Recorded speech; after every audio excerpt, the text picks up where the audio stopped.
Xin chào các bạn, tôi là Mai Xuân Đạt, là CEO và sáng lập viên của Zone Capital, một công ty chuyên về tư vấn đào tạo triển khai OKR, cũng là đơn vị đã cung cấp ra thị trường sản phẩm VN OKR, là một cái công cụ hỗ trợ doanh nghiệp Việt Nam sử dụng OKR tốt hơn, phù hợp với văn hóa của chúng ta. Một trong những câu hỏi phổ biến nhất mà tôi thường nhận được từ các CEO cũng như các nhà quản lý đó là OKR khác với KPI như thế nào?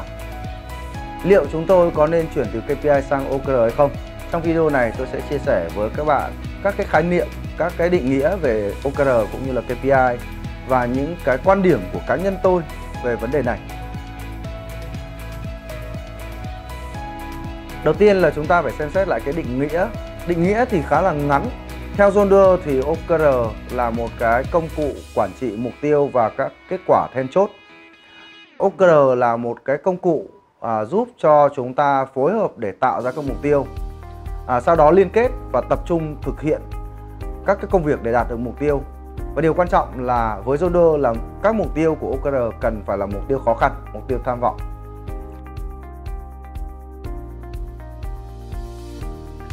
Theo Wikipedia thì định nghĩa về KPI là Key Performance Indicator, hay còn gọi là các chỉ số hiệu quả, hiệu suất trọng yếu.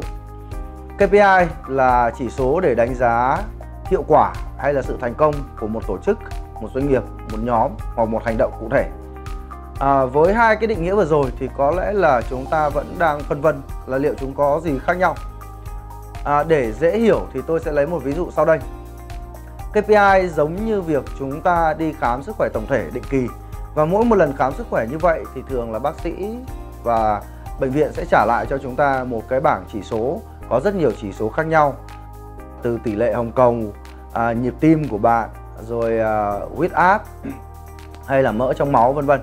Thì những cái chỉ số đó nếu chúng ta thấy rằng đều nằm trong ngưỡng an toàn thì chúng ta có thể kết luận rằng cơ thể của chúng ta đang tốt, mọi thứ đều đang ổn, mọi việc diễn ra trong cuộc sống chúng ta sẽ không cần điều chỉnh gì cả. Thì KPI có chức năng như vậy, sẽ đo xem là cơ thể của chúng ta có tốt hay không, có cần điều chỉnh gì hay không. Nếu mọi thứ vẫn tốt thì chúng ta sẽ tiếp tục đi tiếp một cách rất là tự tin, không có vấn đề gì phải quan ngại cả.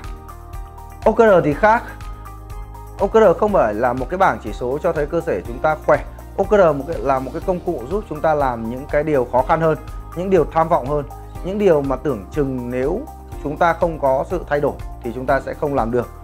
Một ngày nọ khi cơ thể chúng ta vẫn đang khỏe nhưng chúng ta bỗng dưng muốn đi leo núi vào cuối tháng, chúng ta muốn thay đổi cái cơ chế sinh học từ dậy muộn vào 8-9 giờ sáng sang dậy sớm, thì lúc đó chúng ta có những cái mục tiêu lớn.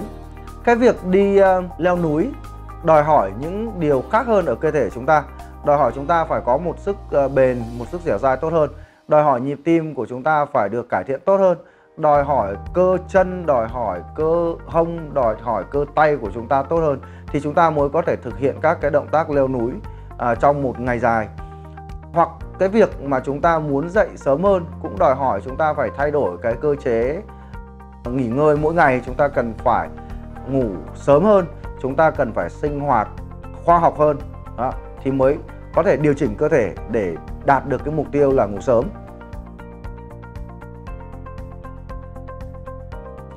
Nếu KPI là các chỉ số cho thấy cơ thể của chúng ta khỏe thì OKR là một công cụ để chúng ta đặt ra các cái mục tiêu lớn, sau đó điều chỉnh các cái hoạt động của toàn bộ cơ thể để tiến tới đạt được cái mục tiêu đó. Như vậy chúng ta thấy là mục đích của hai cái công cụ này là không giống nhau. Đấy là cái điểm khác biệt lớn nhất và khác biệt đầu tiên mà tôi muốn nhắc đến. Chúng ta sẽ so sánh thêm cái sự khác nhau ở đoạn sau. Nhưng trước đó thì tôi muốn nói rằng là KPI hay là OKR rất giống nhau. Chúng ta thường nói rằng OKR nhìn nó rất là giống KPI, vậy thì chắc là tôi không phải dùng OKR. Tuy nhiên thì cái lập luận đó không hoàn toàn là chính xác. Đầu tiên, tại sao OKR và KPI lại giống nhau? Bởi vì xét trong cái khoa học quản trị thì OKR và KPI đều có cái gốc, đều có cái họ là quản trị mục tiêu. Trong thuật ngữ chúng ta gọi là MBO, Managed by Objective. Cả OKR và KPI đều có các cái mục tiêu. Tuy nhiên ở đây có một nhầm lẫn nho nhỏ, đó là KPI theo đúng tiếng Anh thì chúng ta sẽ không nhìn thấy cái từ mục tiêu, bởi vì KPI là các cái chỉ số đo lường cái hiệu quả của doanh nghiệp, của hoạt động.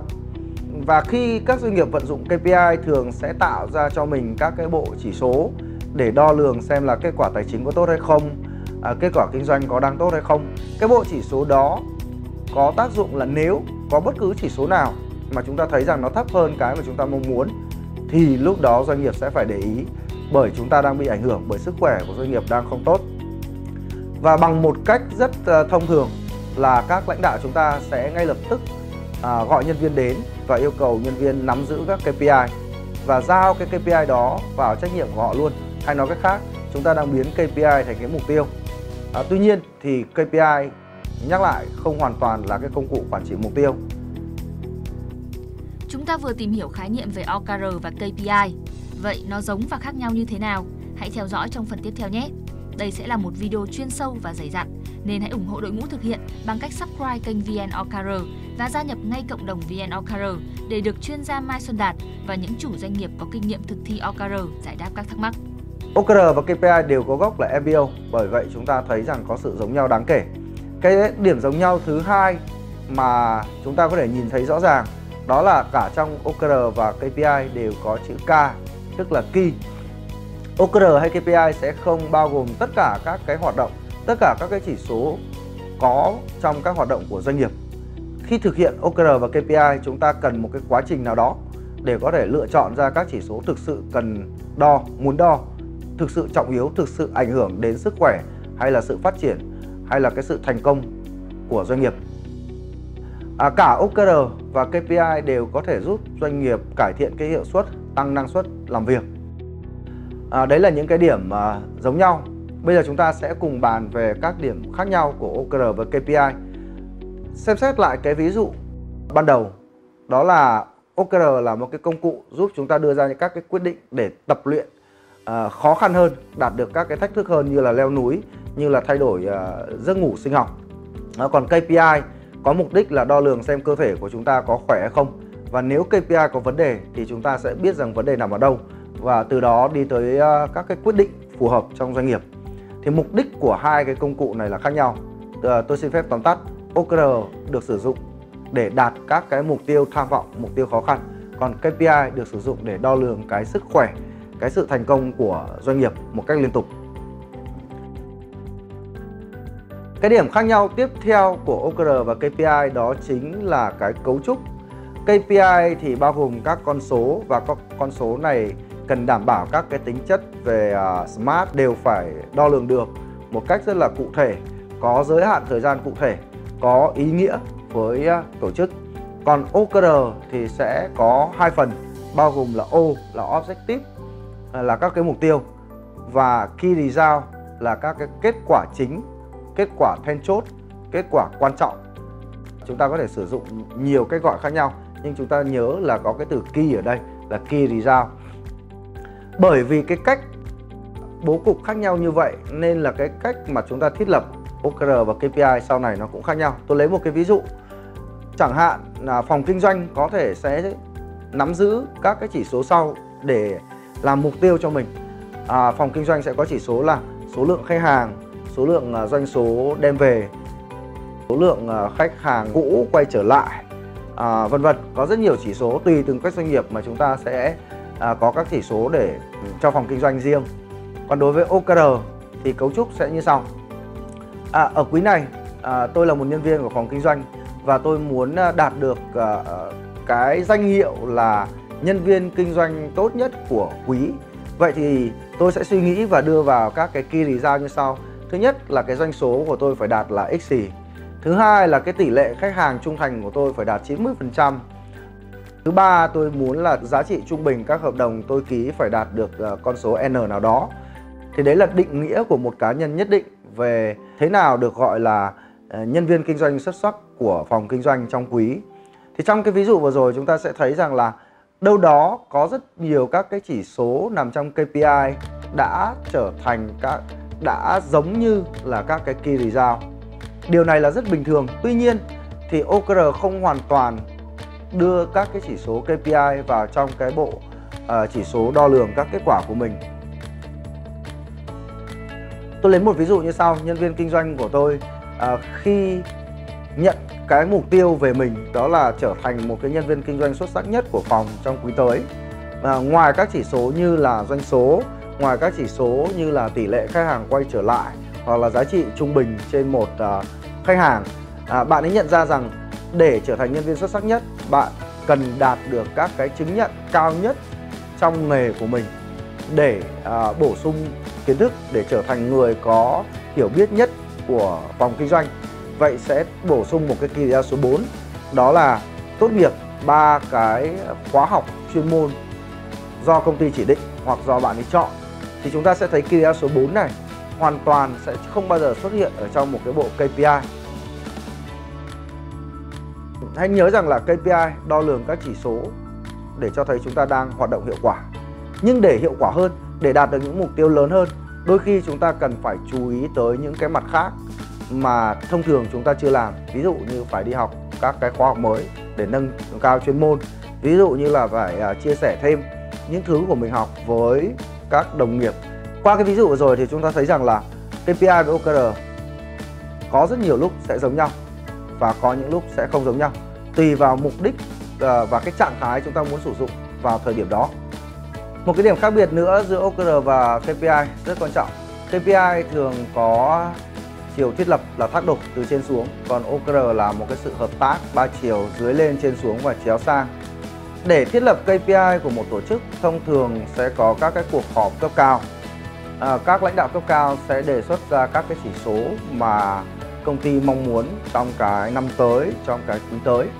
Sau khi đã bàn bạc và thống nhất được các cái chỉ số quan trọng thì sẽ đưa các cái chỉ số đó xuống cấp phó trở thành mục tiêu.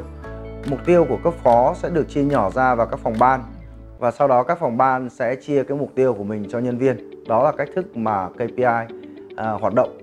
Chúng ta tạm gọi đấy là cái thác đổ.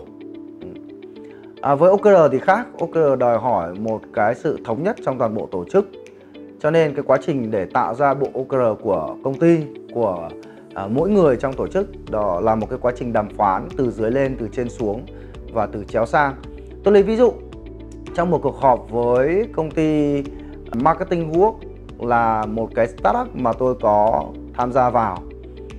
Trong một quý tiếp theo thì các bạn nói rằng là chúng ta cần phải vừa có được các cái nhà tuyển dụng, có rất nhiều GD ở trên sàn tuyển dụng Marketing Work. Chúng ta vừa phải có được những ứng viên, bởi vì đối với một sàn tuyển dụng thì hai cái điều kiện là ứng viên và nhà tuyển dụng cùng phải có một lúc. Tuy nhiên khi mà trao đổi thì chúng tôi nhận ra rằng là chúng tôi cũng cần có một cái dòng tiền tốt, chúng tôi cũng cần có doanh số ngay vào lúc đó. Ngoài ra chúng tôi cũng lại có một điều quan trọng khác nữa, đó là cái phiên bản version 2, version 3 của trang web là marketingwork.vn cũng cần phải được hoàn thành. Khi đặt tất cả cái vấn đề quan trọng lên trên bàn thì tôi và các quản lý của Marketing Work phát hiện ra một vấn đề là chúng tôi không thể làm hết tất cả những điều đó trong quý tiếp theo. Nhưng điều nào cũng là điều quan trọng, bắt buộc chúng tôi phải ngồi lại với nhau và bắt đầu bàn bạc. Đâu là điều quan trọng thực sự, đâu là điều cấp thiết hơn, đâu là điều sẽ phải giải quyết trong 90 ngày tiếp theo. Sau khi bàn bạc rất là kỹ lưỡng thì chúng tôi quyết định là 90 ngày tiếp theo nó không quá dài để chúng tôi phải tập trung ngay vào vấn đề kiếm tiền. Chúng tôi vẫn còn một cái lượng tiền mặt vừa đủ để ít nhất hoạt động trong 6 tháng nữa. Cho nên là vấn đề doanh số chưa phải là vấn đề cấp bách. Chúng tôi cũng nhận ra rằng là các cái khách hàng, các cái user hay còn gọi là các cái người tuyển dụng, những người đi xin việc thì sẽ tự động tiếp cận với cả sàn tuyển dụng này nếu trên đó có các cái công việc, có các cái GD, có các cái công ty đang tuyển dụng ở trên đấy với những cái công việc rất là chất lượng thì cộng đồng sẽ tự tìm đến. Như vậy chúng tôi loại bỏ đi hai mục tiêu, một là mục tiêu về tiền, hai là mục tiêu về người truy cập website. Mà chúng tôi tập trung vào hai mục tiêu khác, đó là các công ty đăng tuyển dụng trên sàn và các cái tính năng của sàn tuyển dụng phải được hoàn chỉnh. Nếu không có sự bàn bạc với các bạn quản lý của Marketing Work, có lẽ tôi đã đi đến quyết định khác. Có lẽ tôi sẽ vội vàng trong việc là đặt ra các cái mục tiêu về tiền, hoặc vội vàng trong việc đặt ra các mục tiêu về traffic, tức là lượng người truy cập vào web. Đấy là điều một nhà đầu tư như tôi quan tâm. Có nhiều người vào cái web của chúng ta hay không, hoặc cái web của chúng ta có kiếm tiền được hay không. Tuy nhiên sau rất nhiều cái vòng đàm phán và trò chuyện khác nhau, thì tôi đã thống nhất với các bạn ấy là hai điều đó quan trọng, tuy nhiên không phải quan trọng trong 90 ngày tiếp theo. Nó là câu chuyện của 180 ngày tiếp theo nữa, thậm chí là 1 năm nữa cũng được. Đấy là cái cơ chế đàm phán của OKR từ dưới lên. Tôi muốn chia sẻ với các bạn một cái câu chuyện nữa của JumpUp, là một cái startup về làm kênh YouTube.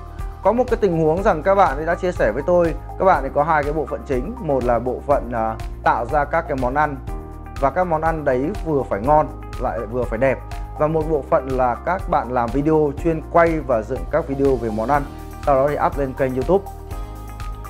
Khi áp dụng OKR thì các bạn có một cái xung đột như sau.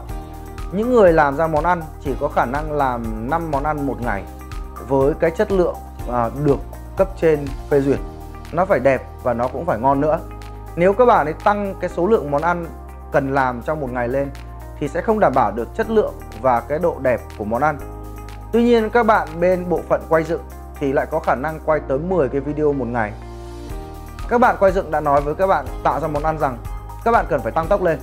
Cái việc các bạn làm chậm đang ảnh hưởng tới chúng tôi. Chúng tôi không thể hoàn thành cái mục tiêu mà sếp đã giao, đó là 10 video một ngày. Và đó là những thứ chúng tôi đã nhận với sếp từ đầu rồi. Các bạn làm món ăn thì không chịu thực hiện cái điều đó, bởi vì các bạn nói rằng nếu tôi tăng cái số lượng video lên thì cái mục tiêu mà sếp giao cho tôi, đó là đảm bảo cái đẹp của món ăn, cái ngon của món ăn sẽ không thể thực hiện được. Và nó cũng ảnh hưởng đến chúng tôi. Cả hai bên đều có lý do cả. Đó. Trong OKR thì khi các bạn đã đưa ra bộ OKR, các bạn sẽ phải làm nó, các bạn sẽ phải cam kết đến nó. Bởi vì cả hai nhóm đều có lý do của mình nên các bạn đã không ra được bộ OKR. Và trong trường hợp này, các sếp của JumpUp đã ngồi ba bên để cùng trao đổi. Khi nhận ra vấn đề rằng để tạo ra các video một cách nhanh chóng để tăng được thu nhập cho kênh YouTube thì các bạn làm video phải làm ra 10 video một ngày, thì sếp của JumpUp đã đi đến quyết định là tạm thời trong 90 ngày tiếp theo, do không đủ số lượng người ngay lập tức, bởi chúng ta mới nhận ra vấn đề này, cho nên đội video có thể giảm cái số lượng của mình. Các bạn không cần phải làm tối đa tới 10 video một ngày, các bạn hãy làm theo tốc độ của đội làm món ăn.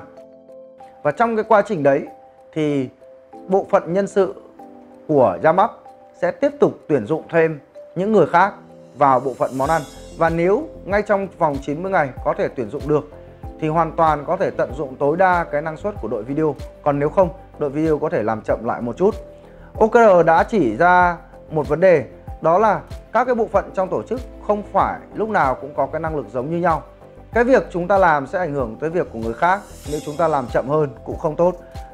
Và đặc biệt là nếu chúng ta làm nhanh hơn, điều đó cũng không tốt. Đòi hỏi trước khi tạo ra OKR, các cái chỉ số cần thực hiện trong một quý, các bộ phận sẽ phải liên kết chéo với nhau, sẽ phải bàn bạc với nhau. Sau khi bàn bạc và hiểu rõ năng lực của nhau, sẽ tạo ra các con số để có thể khớp với nhau, tạo ra cái sự thuận lợi trong quá trình 90 ngày tiếp theo chúng ta triển khai. Hai ví dụ vừa rồi cho thấy rằng OKR đòi hỏi cái tính đàm phán ở trong doanh nghiệp, không phải là thác đổ mà là sự đàm phán. Rất nhiều các mục tiêu trong hệ thống OKR của công ty sẽ được phát sinh từ dưới lên, từ ý kiến của những người cấp dưới, những người nhân viên, khác xa so với cách thức mà KPI thực hiện. Đó là mọi ý tưởng, mọi con số thông thường đều xuất phát từ phía trên xuống và được truyền xuống dần cho các cấp dưới. Với cái tính chất đàm phán 3 chiều của OKR thì OKR sẽ coi trọng cái tính tự chủ, coi trọng cái tiếng nói của những người nhân viên hơn. Và do cái tiếng nói được coi trọng thì khi đã thống nhất bộ OKR, nhân viên sẽ thực hiện nó với một thái độ tích cực hơn, chủ động hơn, bởi vì đó là nhiệm vụ của các bạn ý đã tự tạo ra chứ không phải là được người khác giao. Điểm khác biệt thứ tư mà OKR và KPI rất khác nhau, và cũng là cái điểm phân vân lớn nhất của các quản lý khi thắc mắc rằng là liệu Việt Nam chúng ta có thể sử dụng được OKR hay không. Đó là KPI thì thường được gắn chặt với vấn đề lương thưởng, còn theo lý thuyết thì OKR cần được tách khỏi lương thưởng. KPI là những cái chỉ số đo lường của hiệu quả của doanh nghiệp. Nếu một người có thể cầm một chỉ số nhất định trở thành mục tiêu của mình và làm tốt nó thì người đó sẽ được doanh nghiệp thưởng. Nếu người đó làm không tốt thì thậm chí sẽ bị phạt. Đó, đấy là cái hình thức tương đối là phổ biến. Nhưng với OKR thì cách thức hoạt động tương đối là khác. Các cái cuộc bàn bạc về hiệu suất và lương thưởng sẽ không gắn với các cái cuộc bàn bạc về OKR. Thông thường cái việc bàn bạc về hiệu suất và lương thưởng sẽ được tách khỏi các cuộc bàn bạc về OKR cỡ khoảng 1 tháng để hoàn toàn không liên quan đến nhau. Chúng ta sẽ cùng quay trở lại mục đích của OKR tôi đã chia sẻ từ đầu. Đó là OKR được tạo ra để chúng ta hợp tác, thiết lập mục tiêu, sau đó thì theo dõi và liên kết với nhau để đạt được chúng, chứ không phải là để đo lường cái hiệu quả của nhân viên. Hãy lưu ý, KPI có thể sử dụng để đo hiệu suất của nhân viên, nhưng OKR không phải là công cụ để đo hiệu suất. Nếu một quản lý nào đó, một giám đốc nào đó đang muốn đi tìm cho mình một công cụ để đánh giá nhân viên thì OKR không phải là một cái công cụ phù hợp. OKR sẽ giúp cho tổ chức đi lên, sẽ giúp cho tổ chức tiến lên.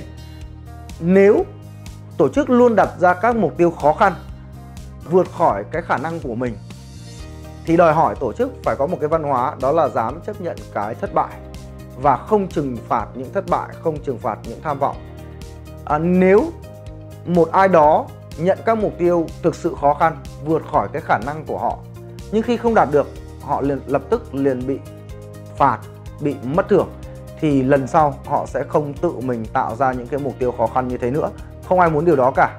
Và tất cả cá nhân trong doanh nghiệp sẽ giấu mình đi. Nếu họ có thể làm được 1 thì họ sẽ chỉ làm 0,8 mà thôi. Trong quý 3 năm 2020, một trong các công ty của tôi tên là SEO Ngon, là một agency về Google Marketing, đã đặt ra các cái chỉ số, các cái mục tiêu cực kỳ tham vọng vào lúc đó. Quý 3 năm 2020 vẫn là thời điểm mà chúng ta đang khó khăn, nền kinh tế đang gặp vấn đề bởi Covid, bởi sự suy thoái chung của toàn cầu. SEO Ngon là một đơn vị về agency marketing, Google Marketing, cũng cùng chịu cái ảnh hưởng chung như vậy. Khách hàng của chúng tôi đã tạm dừng quảng cáo rất nhiều, tạm dừng các hợp đồng làm SEO, làm truyền thông. Đứng trước cái thách thức đó, tôi đã bàn với đội ngũ của mình, dù đây là cái thời điểm khó khăn, nhưng anh nghĩ chúng ta sẽ cần một điều gì đó khác đi. Và để khác đi thế, chúng ta cần đặt ra những mục tiêu lớn hơn. Và chúng tôi đã đặt ra mục tiêu doanh số cao gấp 3 lần quý 3 của năm 2019 và cao gần gấp 2 lần so với quý 2 của năm 2020. Khi bạn phụ trách kinh doanh của SEO Ngon nói chuyện với tôi và nhận ra rằng là tôi đang có mong muốn đặt ra cái mục tiêu lớn như vậy, thì ngay lập tức phản ứng của bạn là: "Ủa, cái đấy không thể được, anh đang nghĩ cái điều gì vậy? Cái điều đó thật là vô lý." Thì tôi đã trao đổi với bạn phụ trách kinh doanh rằng: "Anh hiểu vấn đề của chúng ta đang ở trong một cái giai đoạn không hề dễ dàng chút nào cả. Doanh nghiệp của chúng ta vẫn đang căng lên ngay cả trong quý trước khi đạt được những cái thành công nhất định.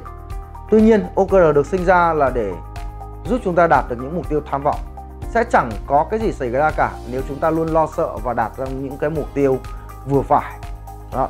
Và quan trọng là nếu chúng ta đặt ra mục tiêu tham vọng và không làm được thì có sao không? Tôi trả lời rằng cái vấn đề đấy hoàn toàn bình thường, không sao cả.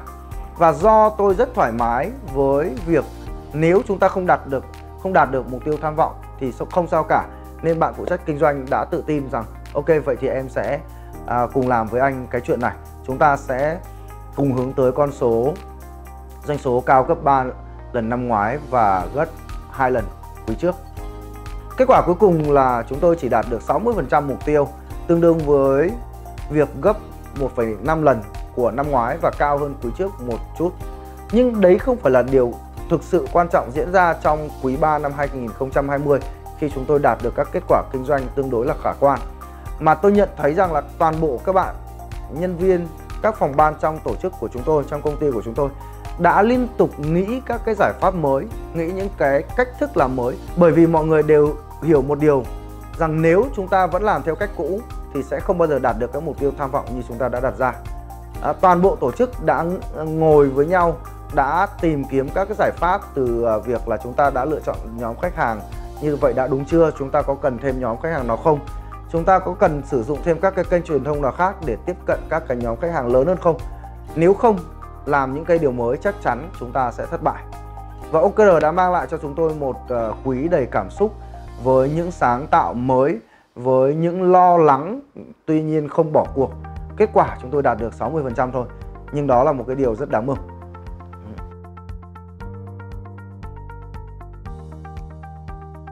Phần cuối cùng tôi muốn chia sẻ với các bạn câu hỏi mà chúng ta vẫn hay trao đổi với nhau. Nên sử dụng OKR hay KPI? Chúng có thể tồn tại song song hay không? Câu trả lời thực sự là OKR và KPI hoàn toàn có thể tồn tại song song trong một doanh nghiệp. KPI là các chỉ số đo lường hiệu quả và cái sức khỏe của doanh nghiệp, còn OKR là cái công cụ giúp chúng ta đạt được các cái mục tiêu tham vọng. Chia sẻ với chị và các bạn, công ty chúng tôi sử dụng OKR và KPI như sau. Mỗi một công ty tôi tham gia vào, các bạn đều có các cái chỉ số sức khỏe của doanh nghiệp, từ chỉ số tài chính cho đến chỉ số kinh doanh, chỉ số về nhân sự, chỉ số về sản xuất. Và để ra được cái bộ KPI đấy, chúng tôi phải rất hiểu cái doanh nghiệp của mình. Chúng tôi cần bao nhiêu tiền, chúng tôi cần dòng tiền là bao nhiêu, chúng tôi cần duy trì tỷ lệ nợ trên vốn là bao nhiêu, chúng tôi cần có bao nhiêu khách hàng, trung bình một khách hàng là bao nhiêu tiền, trung bình giá trị một vòng đời của khách hàng chúng tôi cần đạt được là bao nhiêu. Để đạt được ngân đấy chúng tôi cần có số nhân sự bao nhiêu, vân vân, rất nhiều các chỉ số. Xin lưu ý rằng mỗi một doanh nghiệp, mỗi một tổ chức giống như mỗi một con người vậy. Các chỉ số của chúng ta sẽ không hoàn toàn giống nhau. Miễn là bạn hiểu cái ý nghĩa của KPI, đó là chỉ số cho thấy sức khỏe của doanh nghiệp, cho thấy cái sự thành công của doanh nghiệp nó đang diễn ra, mọi thứ vẫn đang ổn, thì chúng ta sẽ tạo ra được cái bộ KPI. Ở các công ty mà tôi có tham gia vào thì đều có các cái màn hình, chúng tôi có thể sử dụng TV, chúng tôi có thể sử dụng một file Excel hoặc là một cái công cụ nào đó. Trên cái màn hình đó chúng tôi sẽ có các cái chỉ số cho thấy là sức khỏe của doanh nghiệp đang tốt. Nếu một ngày nào đó tôi đi ngang qua cái bảng chỉ số và phát hiện ra rằng có những chỉ số đang từ xanh thành da cam, tức là báo động, hoặc từ da cam thành đỏ, tức là nguy hại, lập tức tôi sẽ triệu tập các cái cuộc họp để tìm hiểu xem tại sao cơ thể đó, doanh nghiệp đó lại có những cái chỉ số đang gây ra cái sức khỏe không tốt của doanh nghiệp. Cuộc họp đó sẽ được bàn thảo một cách kỹ lưỡng, tìm ra nguyên nhân. Và nếu chúng tôi thấy rằng cần có các hành động cần thiết để đưa chỉ số màu đỏ, màu da cam đó thành chỉ số màu xanh thì chúng tôi sẽ thực hiện.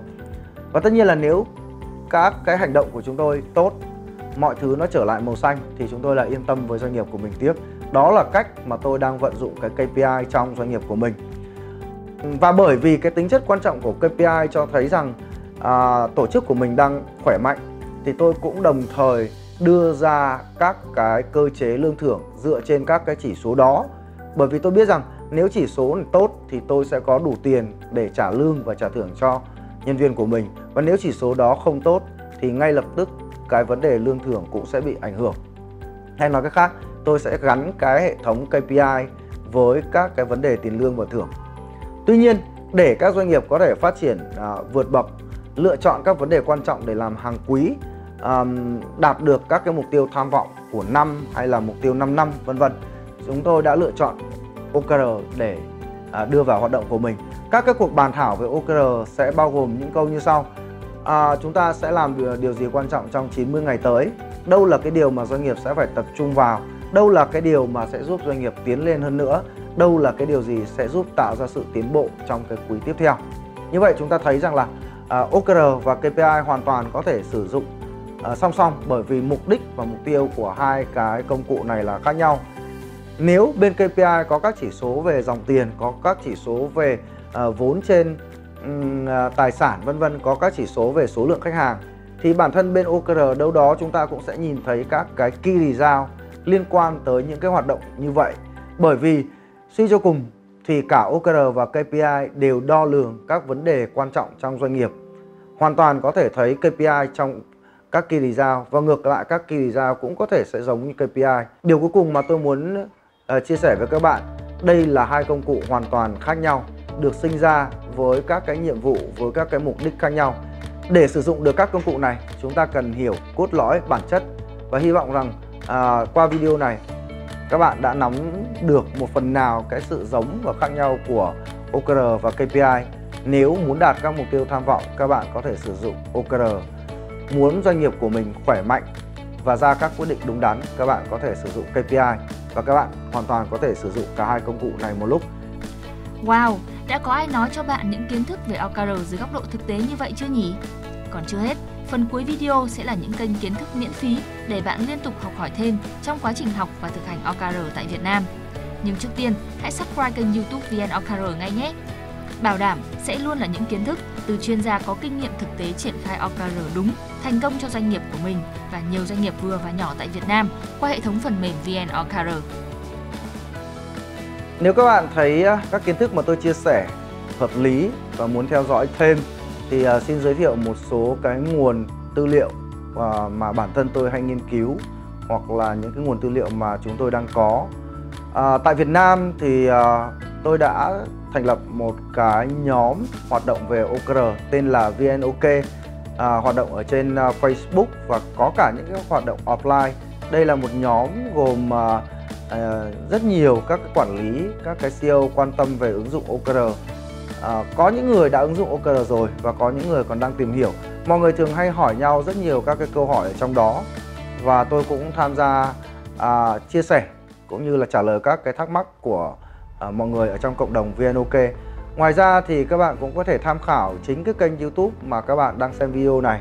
Đây là kênh YouTube riêng của VNOKR, là cái công ty, là cái tổ chức mà cung cấp các cái giải pháp để giúp doanh nghiệp làm OKR tốt hơn. Các bạn có thể subscribe hoặc là lưu lại bằng cách nào đó, lưu video này lại cũng được.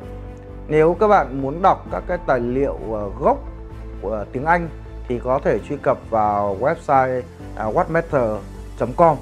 Đây là website của nhà sáng lập John Doerr, người đã viết ra cuốn sách là Measure What Matter. Ông ấy cũng là cái người truyền giáo của OKR, người đã mang OKR đến với Google.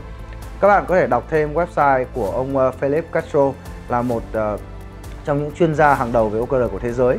Nếu chúng ta đọc John Doerr thì thấy rằng OKR rất là đẹp đẽ và phóng khoáng, thì chúng ta có thể đọc thêm OKR của Philip Castro, người mà có cái góc nhìn rất là thực tế và thực dụng về OKR, giúp chúng ta có thể làm OKR tốt hơn.